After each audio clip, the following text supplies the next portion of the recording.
Orang tua sedang menunggu mati di penjara bawah tanah. Tiba-tiba seekor lipan kepala emas merayap masuk melalui jendela. Orang tua itu tidak merasa takut, malah berdoa agar lipan itu bisa menggigitnya sampai mati, sehingga ia tidak perlu lagi merasakan sakitnya di penggal. Hasilnya lipan itu benar-benar menggigitnya, lalu melarikan diri melalui jendela. Saat orang tua itu memegangi pergelangan kakinya menunggu racun bekerja, lipan kepala emas itu kembali dengan menggigit selai daun hijau, dan menutupi daun itu di atas luka orang tua tersebut. Setelah cahaya lembut menyinari, luka gigitan orang tua itu ternyata sembuh. Ia mengambil daun itu dan mengagumi, sungguh menakjubkan. Hanya saja orang tua itu tidak bisa memahami maksud lipan tersebut. Namun pada malam yang sama, bandar tua wanita yang baru dilantik digigit oleh lipan berbisa. Betisnya bengkak dan berkilau. Tidak sadarkan diri, para dokter gigi panik dan berputar-putar, memasang pengumuman, menawarkan hadiah bagi orang yang bisa membantu. Orang tua teringat akan kejadian aneh pada orang tua itu, segera melaporkan bahwa orang tua itu dibawa ke kantor Mandar. Ia menghaluskan daun tersebut dan mengoleskannya pada luka Mandar. Dalam waktu setengah jam, bengkaknya surut, dan ia sadar kembali.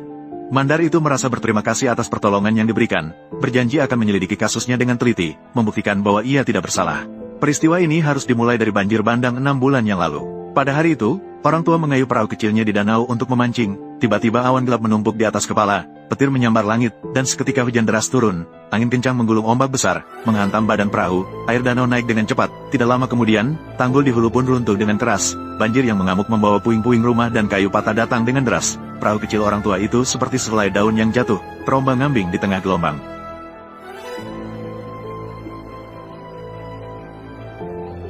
Setiap saat bisa terbalik. Di tengah suara angin dan hujan yang menderu, orang tua menoleh, melihat seorang remaja mengapung di permukaan air, memegang sebatang kayu patah, tampaknya akan ditelan oleh banjir.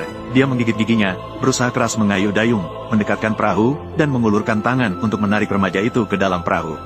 Baru saja menyelamatkan remaja itu, orang tua mendengar suara lemah, menunduk dan melihat seekor kelinci liar yang terluka mengapung di tepi perahu, kaki belakangnya terjerat oleh rumput air.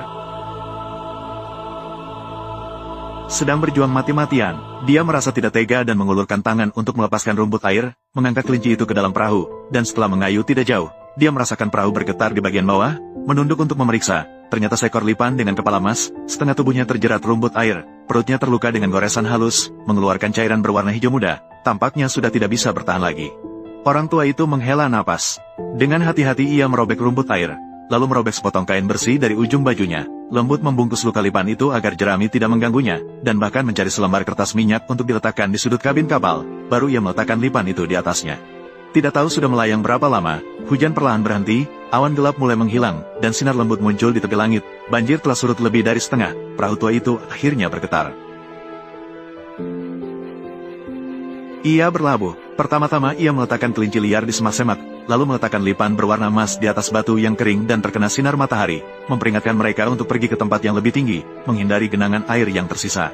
Ia berbalik melihat pemuda itu, yang tampaknya berusia sekitar 12 atau 13 tahun, wajahnya pucat dan kurus, dengan tatapan yang cemas.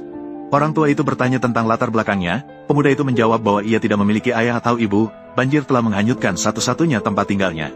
Orang tua itu memandang pemuda itu, dan teringat akan dirinya yang sepenuhnya sendiri, tanpa ikatan. Di dalam hatinya muncul rasa kasihan. Akhirnya ia memutuskan untuk mengadopsi pemuda itu, memberinya nama Adai. Adai tinggal di gubuk jerami orang tua itu, tetapi selalu murung. Gubuk jerami itu bocor dan terkena hujan, dindingnya kosong dan setiap hidangan hanya terdiri dari biji-bijian kasar dan sayuran liar. Orang tua itu mengira Adai tidak cocok dengan lingkungan, jadi ia sengaja merebus sebuah telur dan memberikannya. Namun, Adai dengan kasar menepuk telur itu hingga jatuh ke tanah, pecah menjadi genangan cairan telur. Orang tua itu tidak marah, hanya diam-diam membersihkan semuanya.